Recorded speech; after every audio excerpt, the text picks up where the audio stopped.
Okay, guys, here it is. I'm alive again, back again. All right. Just went and I took a shower and washed my hair. Does it look good? Oh, it's all right, I guess. Anyway, John is supposed to be calling any minute. He called me a little while ago, but I wasn't ready, quite ready. I've got everything set up now. He's going to tell us a story about getting drunk in the up on C range in H unit in Marion, which we got some good drunks going on. Wow, dude, I've, I've got so drunk in there at one time. The cell was spinning. I was throwing up. It was ridiculous. Strong wine, very very strong. Anyway, man, where is he? Where's the brother at? You may ask. Is anybody here yet, man? Is anybody checking in? If you're here, let me know. Medical pathologist, Mike, thank you, Cam, medical pathologist. Right, thank you, bro. You're here. I'm going to hit this thing right now.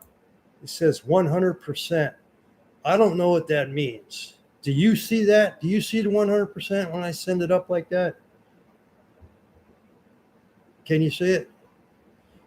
If I shoot a face, like a smile up there or something like that. Yes, I am. I am good, bro. Yes. Yes.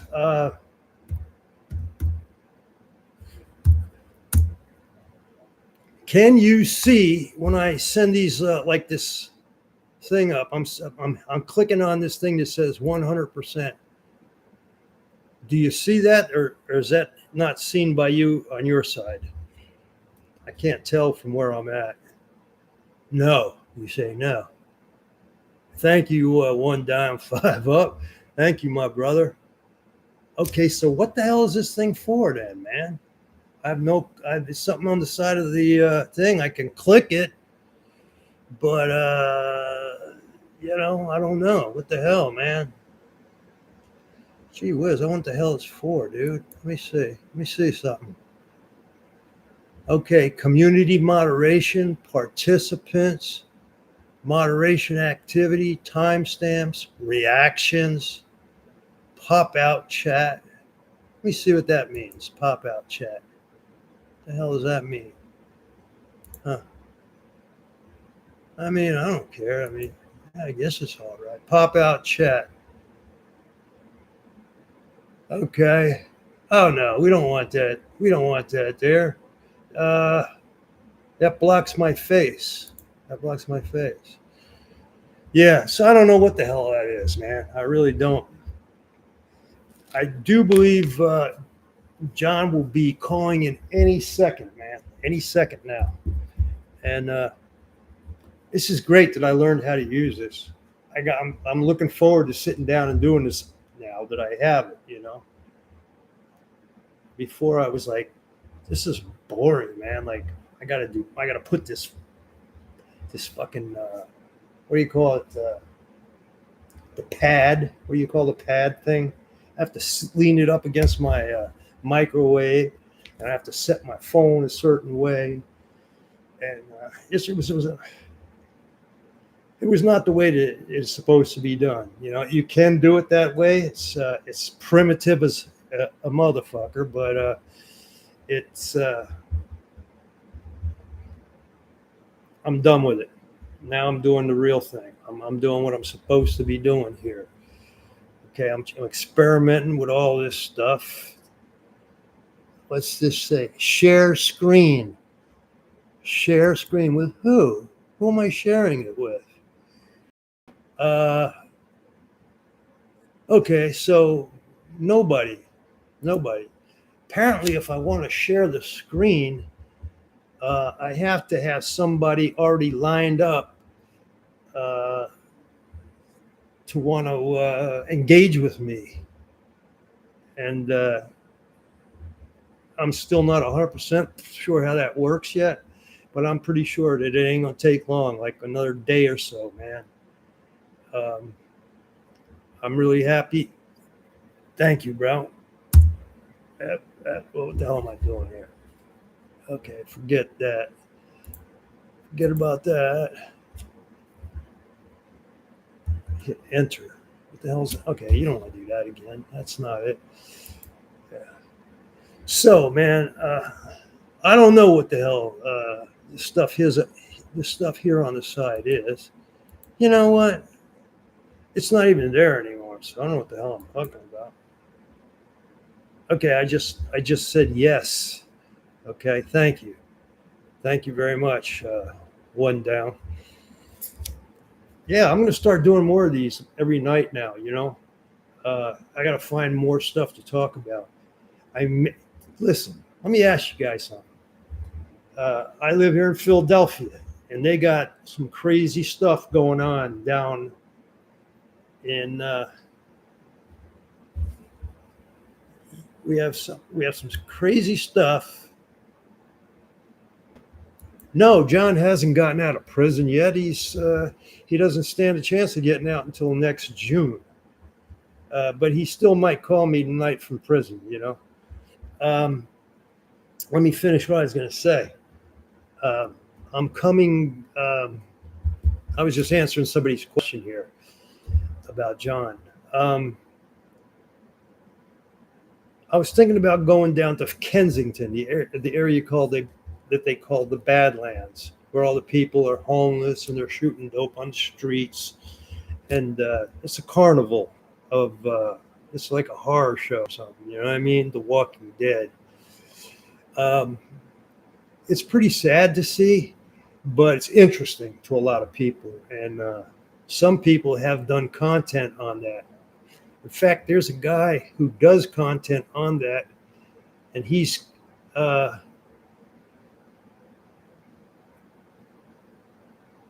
I wasn't, Kenny. I wasn't on a sick one.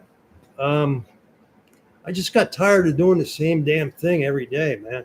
I need to do things that are more creative and more interesting, than talking to John Greschner every single day. You know, his answers never change. He's got a very limited.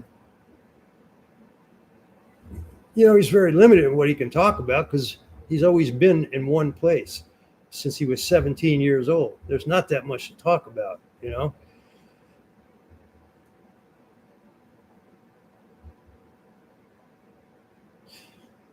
NLR out west. Uh, Dropouts from NLR. I mean, I don't know anything about them. I just know that they're a bunch of awesome killers and shit that they're on a fucking I don't know what to say about them. I don't know that much about them. They're one step from the AB. And I guess if they're dropouts, they're never going to be an AB. But I don't think I'd want to be part of that gang. You know what I'm saying? I wouldn't want to be part of any gang, really. It's not even. It's not something I would be interested in. Maybe when I was a kid or something, it might mean something to me. And that's for people who don't really know which way they want to go in life. They want somebody. They want to be part of something that's strong and something that is. They need other people to give them strength, and so they usually they find strength in numbers, and makes them feel safe in their environment. You see what I'm saying? It's a dangerous environment sometimes, so you can understand why some people will do that. But there's people that go through life. Don't think that just because you're a crazy. I know lots of guys in the California prison system that did 25, 30 years and more that were never in any kind of a gang. You know what I'm saying? They just did their time. They were what you call Woods. A Wood is just a white guy, convict, respects all the rules. He's not a rat. He's not a child molester or anything like that. And he does his time like a man. Uh, there's plenty of guys, man, plenty of white guys out there. In fact, there's more Woods than there is anything else. Okay. Uh, there's more Woods than there are gang members. You see what I mean? Um, you got to be like, I don't know, man. There's all these people, they want to be part of something. They look up to that. They think it's status, a status symbol to belong to a gang or whatever. Uh, that intrigues them, and but there's plenty of guys that are just fine and content without doing that. There's plenty of guys who aren't involved in gangs. They pay their bills on time. They got the respect of everybody, but and they just, when it comes to doing all the putting in work and all that dumb shit, they're not even, nobody even asks them to do anything. You don't,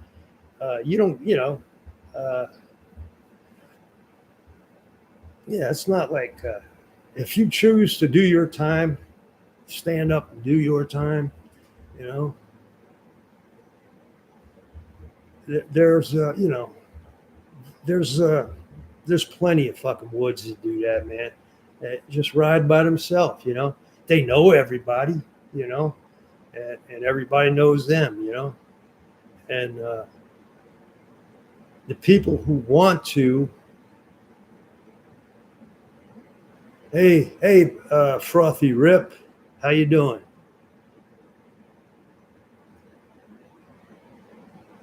Say, who was the my opinion the most dangerous AB? Barry Mills, 100%. I was thinking about that today. Barry Mills. Yeah, the dude had bodies, by himself. I don't think a lot of people. Have you ever seen a picture of his face? There's one of his eyes is fucked up. Okay. When he was a kid, he was he was in a jail, man. I forget where it was. They're getting ready to put him in a tank with some norteños, okay? And they said, hey, motherfucker. They yelled out to him. They said, don't let them put you in this tank, motherfucker, because we're going to fuck you up, And Barry said, so you're going to have to do, man, because I'm not refusing to come in there. If they put me in there, that's when I'm going to come. I'm not going to ask them to protect me because I'm not built like that. You see what I'm saying? Thank you. 1 down, 5 up. Thank you very much, man. And, he just wouldn't allow it, bro. He wouldn't allow them to punk him like that. And he went into that cell and he got jumped by about 6 guys. He fucked his eye up. But Barry's a big boy. He was handling himself too. You know what I'm saying? Barry could fight, Barry would fight. But one thing I will say about Barry and everything that he said and did,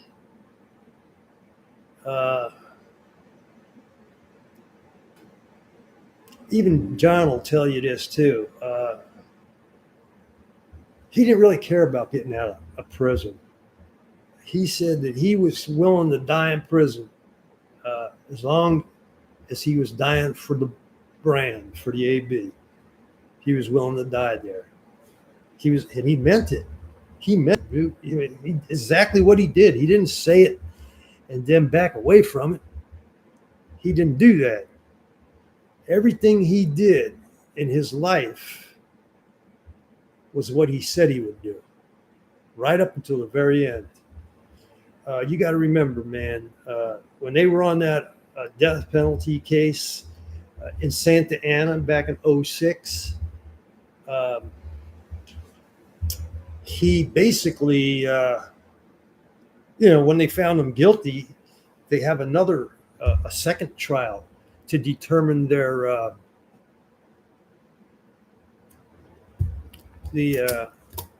penalty. They want to know if there's going to be a death penalty or not.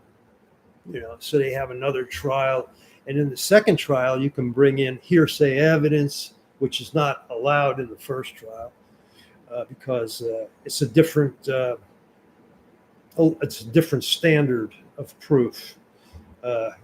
It's not unto a moral certainty, that type of thing. And he basically told his lawyer and his co-defendants, he said, listen, man, I'm not begging for my life. Fuck them.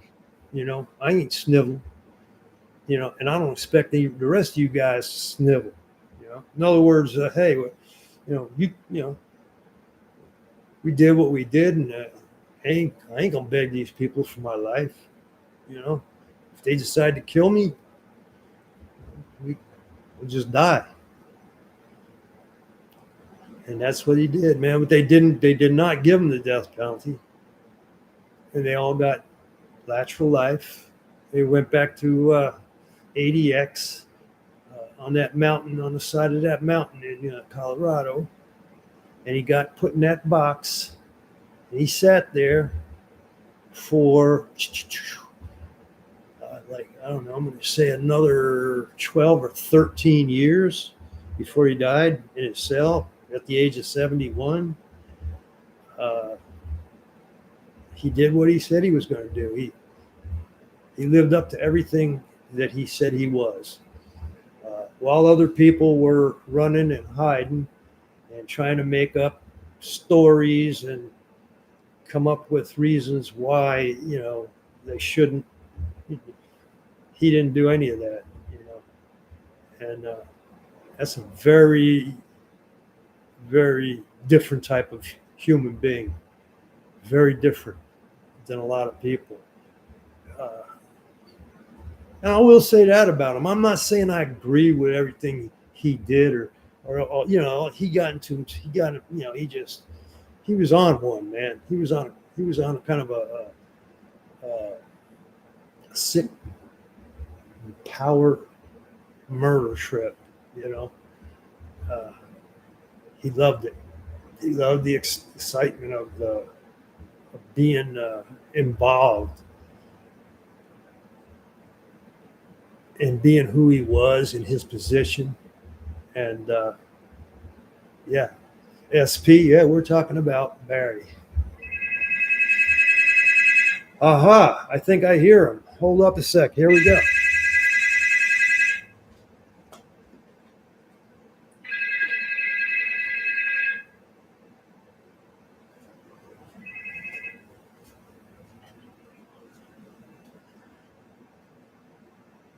An incarcerated individual at Arkansas Valley Correctional Facility. This call is subject to recording and monitoring.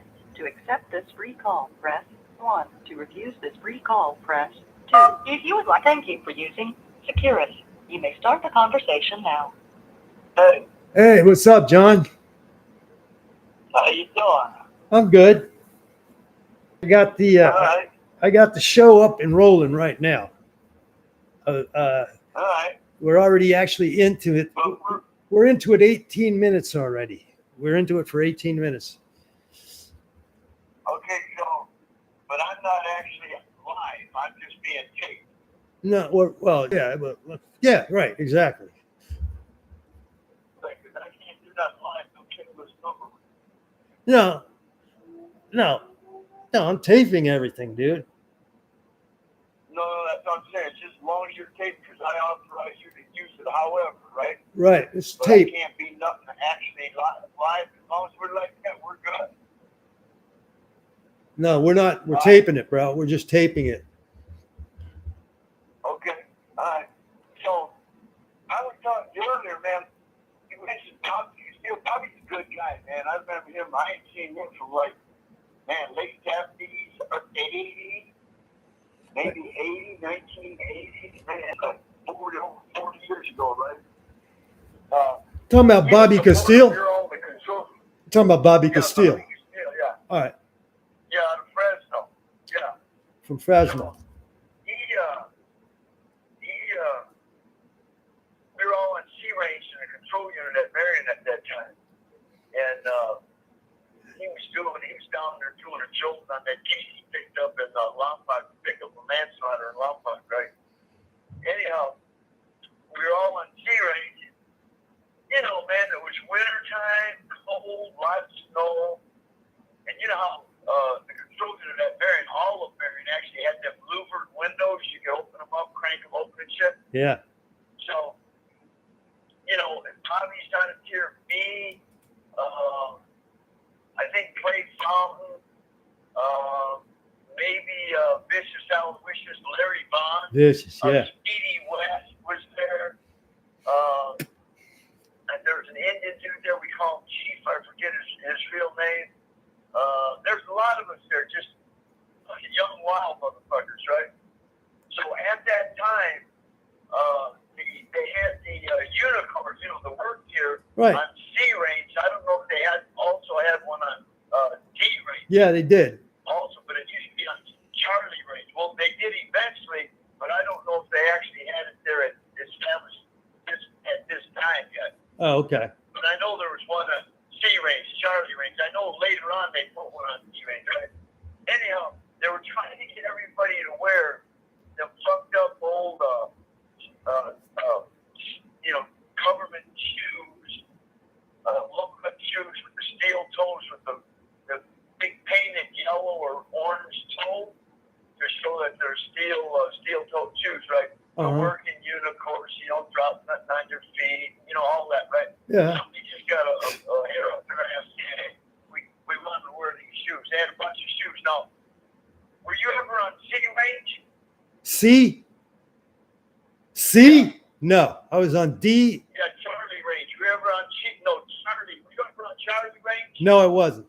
In the control unit? No, I was on A and B. When you come through, when you come through the grill, the front door, and they shut it behind you, there's a Shower. room. No, there's a room that you immediately come to that is it's got a door on it with two big window areas, upper and lower, but it's not windows. It's covered with that big kind of diamond chicken wire. You know what they used to have on the red cages? Yeah. Had that on the doors, right? Okay, so inside there, they had some stuff, you know, stored. They had big towels, there were big wheels, and a bunch of steel things, braces going across, big wood panels, all that. And that's where they had all the shoes that are trying to make people fucking wear, right?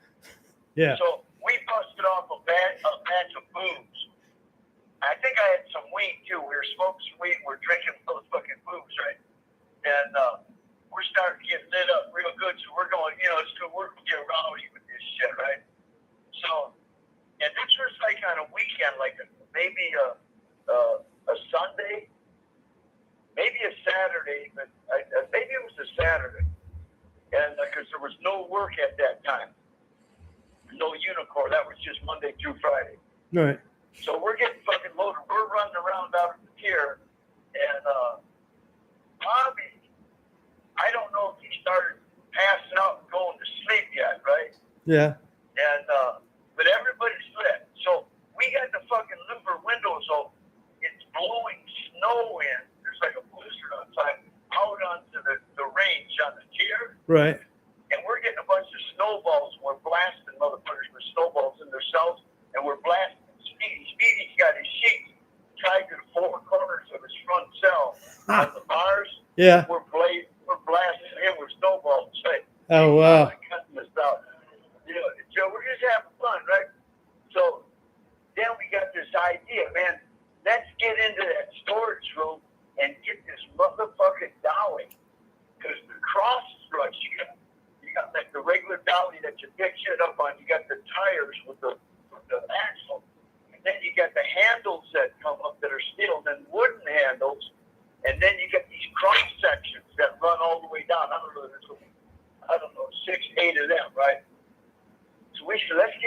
fucking dolly, and we can break this motherfucker down and get a whole bunch, because these were make nice pieces, nice flat pieces. They were about a 1/4 inch thick, about an inch and a half wide, and about 14 inches long, right? Right. They made some great looking pieces. We're trying to figure out how to get in this motherfucker's lot. So I get down on my ass and I start kicking the motherfucker with my feet. And I kick the mesh loose from the bottom, from the door frame itself. And I missed sometimes, man, that motherfucker cut my, it looked like a tiger gouged me with its claws. I had big fucking wounds. I'm kicking. I'm drunk. I'm fucking lit up. I smoke weed. I'm kicking this motherfucker in. So I get in the motherfucker. I look around, make sure it's clear, because you were right there on the front of the top tier. You got C and D, and then down below you got A and B, and on the B side you got the cops office and all that. But if they hear all this boom and me kicking this door in, they're gonna motherfucking come and investigate. So a couple times they're looking around, ain't nobody doing that. We're running around making noise, and then they're saying these crazy motherfuckers are just doing their normal shit. Crazy, Yeah. right? Yeah. So I get in the motherfucking room, and I look at the coast is clear. I get in the room, I grab the motherfucking dolly. It's a big ass dolly. I drag it out through this opening, and we wheel it down to a cell. And we fucking start taking it apart. We get saw blades out. We're sawing all these bracing struts off, cut the fucking axle wheels off, cut the handles off. Got a couple of big motherfucking steel things that come off the longer handles that went to the actual handles. You hang on, you can bludgeon a motherfucker with these. We figure we'll keep these. You can hit a motherfucker over the head with these things. There's two of them. They were good. They're about 3 pounds each. And then we got all the spots off, and then we just started throwing pieces of the dolly in the trash cans or whatever, right? Right. And also, too, we didn't want the cops to get into it, so we threw it back in the room because they have no reason to go into this room on the weekends, right? Right. So we get all that done, and then we take these cross pieces that we're going to make for pieces, and we go to the windows, and you stand up. You know how you got the radiators right there? Mm-hmm. Stood up on the radiators next to the windows, and all the way out, and you reach outside and up. And the way they built the units, there's got them little shelves above the windows that are about 4 or 5 inches in depth, right on the outside wall. So we're putting these pieces all along the motherfucking windows on the outside. Right. If they search, they won't think about looking up there, right outside. Gotcha. So we're still running around having fun, tearing shit up, drinking some more booze, smoking some more fucking weed. And we get talking about them shoes. There's motherfuckers gonna make us wear these fucking shoes. Man, fuck them shoes. Nobody wants to wear them shoes. And we aren't really even doing anything where you can drop something, break a toe or something, right? Right. So I go inside the room. I get all the shoes, and I just put them all in a big pile, right? It's a big pile. I got a helper skelter in a big pile. And I motherfucker go in there, I look around, I go there, and I drop my drawers, and I take a shit on top of the shoes, right? Oh my God. And I drop I drop a real nice turd. This motherfucker's got some real character to it, right? So I drop a turd on top of the shoes. It was like a nice big chocolate cherry on top of a motherfucking sundae, right? And then I pulled out my dick and I just pissed all over the fucking shoes, right? Oh wow. So I get out of the motherfucking room, and I'm laughing. I said, well, fuck them shoes. I just took a shit on them, pissed on them motherfuckers. Everybody's laughing and clowning. Like, so fast forward, Bobby's still out. Bobby ain't woke up yet. When Bobby comes to, he's supposed to clean the tier, right? He looks, there's snow everywhere. The lights on the ceilings are grown. Shit snows everywhere. He comes out, look around, he says, oh man, you guys just join up, right? And he's kind of hung over, and we're drinking some more. Bobby's cool with it, right? I tell him, listen, I kicked in the motherfucking door, stole the dolly, got the pieces on the outside windows, and we threw the rest of the dolly and then fucking punk-ass shoes they're trying to make us wear. I put them all in a big fucking pile. I took a shit on them and then pulled my dick out and pissed all over all. So the shoes are done, right? He started laughing. All right. So the next day, when the cop comes in, Klutz comes in, because Klutz is working. Klutz is the one that Tommy later on Right. killed, Right. But me and Klutz were cool, right? Mm-hmm. So Klutz comes in, and I'm walking around trying to play it off, and he's got to know it's me because I got a pair of cutoffs on, and the back of my leg, man, it's like 8 inches long, big gouging rips in the back of my calf. It's like a motherfucking tiger got me with his claws. Right? And Klutz went in the room. He's looking around. He's looking up. He knows it's us. He ain't saying that. He goes in the room, comes back out, looks around, goes to the end of the tier, goes to their little utility room, gets a dustpan, comes back out, goes in the room, and comes walking out. He's got the turd on the dustpan. And he said, somebody took a shit. He said, there's a turd. Somebody took the on the shoes. I saw the dirty bastard. And he walked out. I said, well, I guess that's it for the fucking shoes. He just looked at me, got it out of the That's it for the shoes, huh? That's it for the shoes. The shoes are gone. So that was that little story. And Poppy was there at that time, man. That fucking shit was fun, man. And then when we got cut this shit up, we had these fucking 2 big bars, and we were down in my cell. I think I was 18 at the time. And, you know, for count, you could lock up like 3-4, you'd lock up the cell, kind of throw you on the work there. They didn't care as long as everybody's there, right?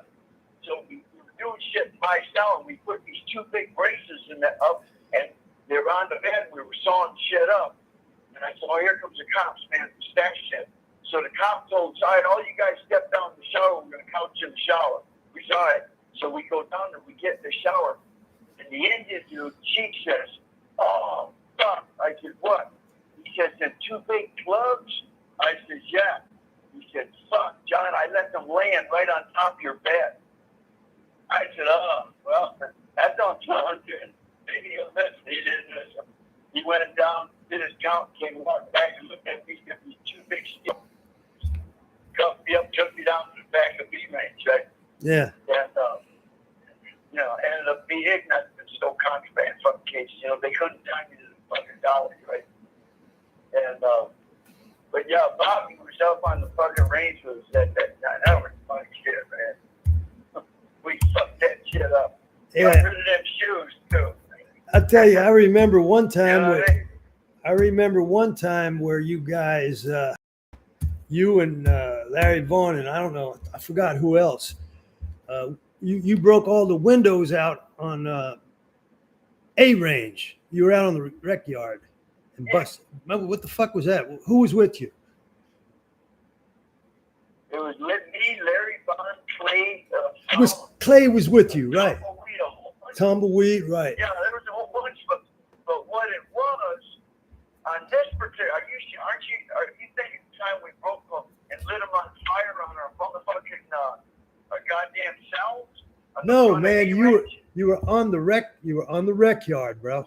On the rec yard. Outside. Rec. And we were breaking windows up. Yeah, you broke the windows.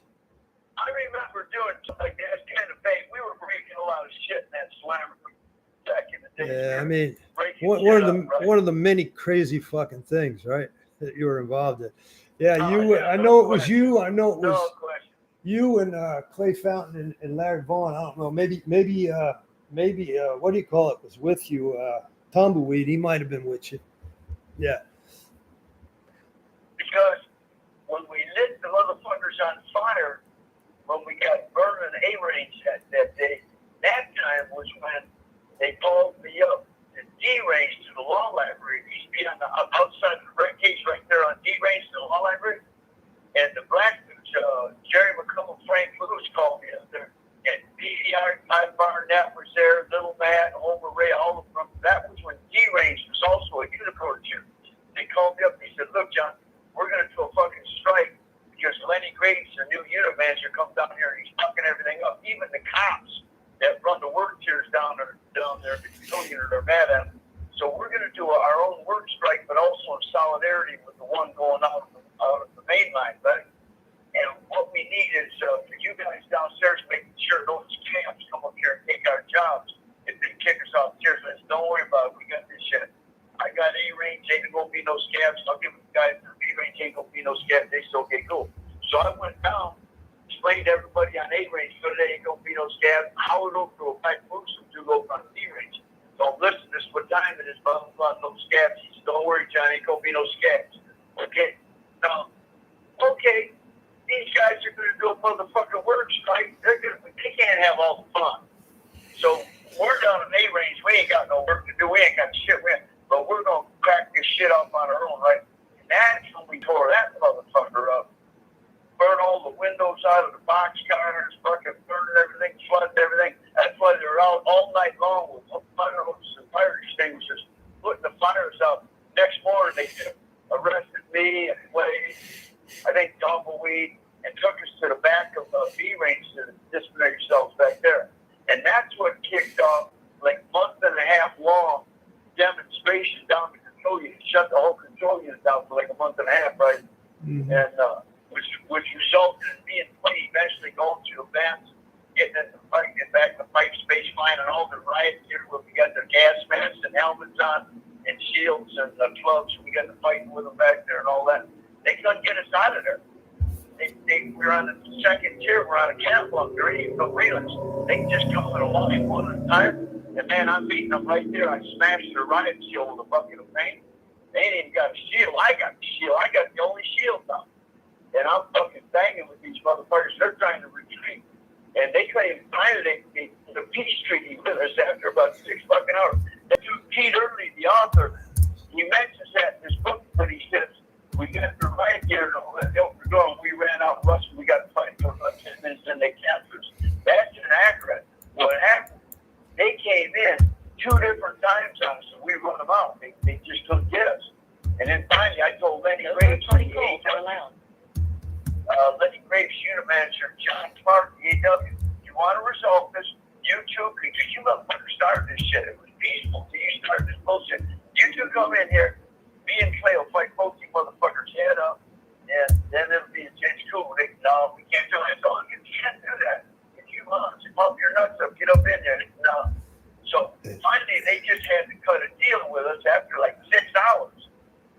And to get us to surrender because they couldn't get us out of it. They wanted to gas us. They had the M79 grenade launcher gas guns, but we're wearing their gas masks. They can't even gas us. So they were fucking drugged. So, it's just one of them things, man. And then that resulted in ultimately cutting deals with the Graves, straighten that shit up with the unicorn tier. 1 minute left. Sometimes you just got to go through a bunch of bullshit with them. You know what I mean? Yeah. Bro, it's just one of them things, right? Anyhow, I send out my respects to Bobby, man. I hope he's well, man. He's back in France, man. Hey, what's happening, homie? You have, enjoy yourself, man. Stay safe and keep pushing, right? All right, I'll talk to you tomorrow, dude. No third-party calls are allowed. How it's much. Be safe, man. Take care, huh? Right. All right. Later.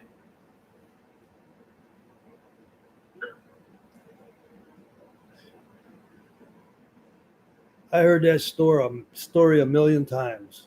I was there for it. And what it boils down to, man, is a bunch of grown men, young grown men. I mean, they were in their early 20s and stuff, just behaving like fucking kids, just, fucking shit up for the, just for the hell of it, creating a lot of drama. Generally just making everything fucked up for everybody else. We're already in the fucking hole doing long-term segregation time for whatever crime put us in there. I'm not talking about what put us in prison. I'm talking about the crimes that put us in the control unit. Most of us were there for some serious shit. And we were there for like 1.5 to 2 years. In order to program out of there, you had to be, you had to not get no fucking write-ups and shit.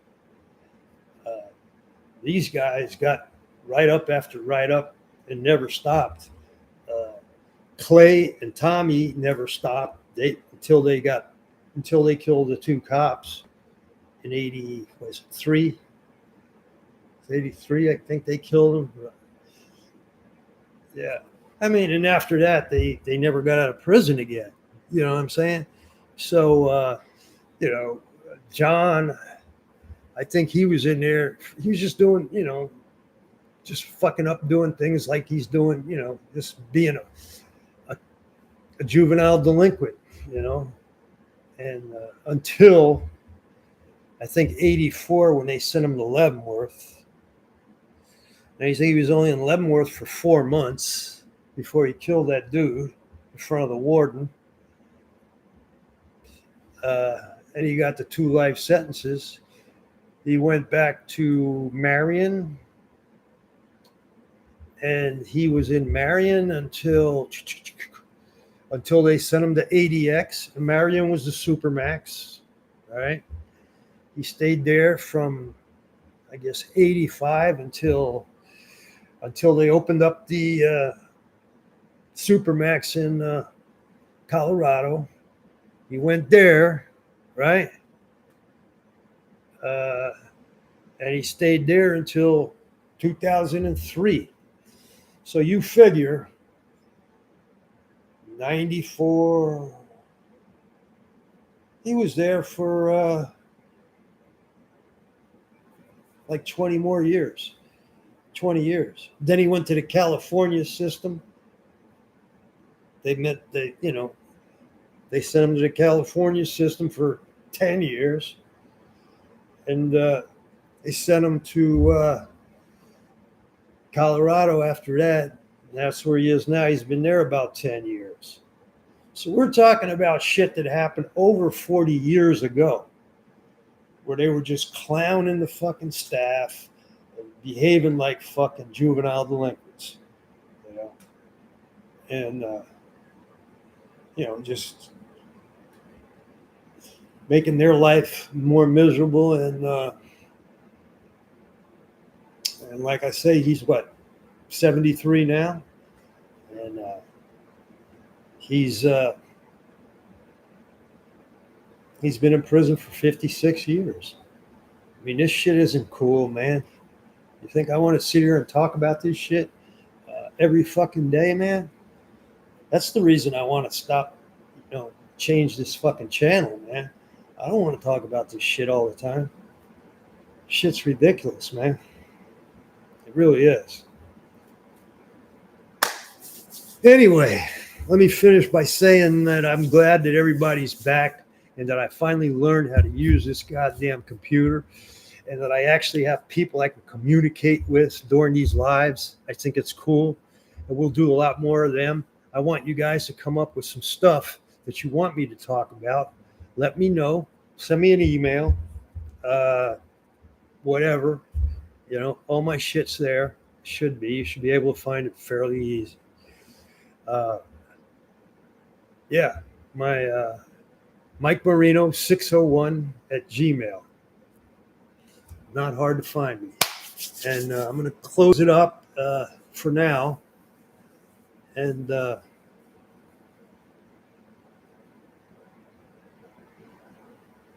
yeah, this is fucked up, man.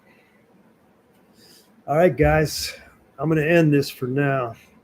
I enjoyed having you, and I'll be back tomorrow, man. We're going to come up with something else, something better to talk about, something positive, you know. The stuff we were just talking about really wasn't all that positive, you know. Funny story, drama. Pretty sick, though, really. Let's be honest. And I'll see you guys tomorrow.